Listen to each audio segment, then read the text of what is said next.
संघर्ष कन्या काय असते ना मित्रांनो, याचं उत्तम उदाहरण म्हणजे या ताई.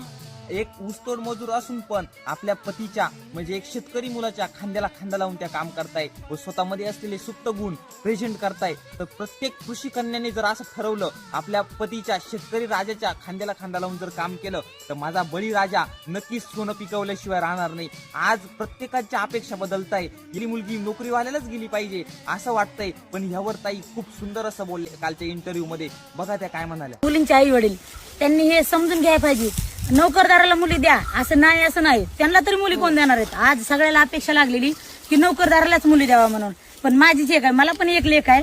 माझी एक अपेक्षा आहे की मी कामदारालाच देणार, शेतकरी असो किंवा ऊस तोडणार असो, मी त्यालाच मुलगी देणार. का म्हणून की दोघं नवरा बायको समोरासमोर दिसतात. आणि जे नोकरी करायचं ना, नवरा सकाळ 5ला उठून नोकरीला जाणार आणि 6 वाजेपर्यंत बायको एका रूम मध्ये बसून त्याची वाट बघणार. तर माहितीये का, शेतकरीच ब्रँड आहे.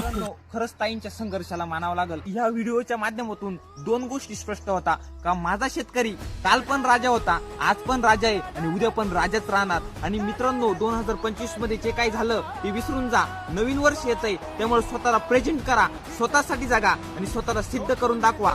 रामकृष्ण हरी.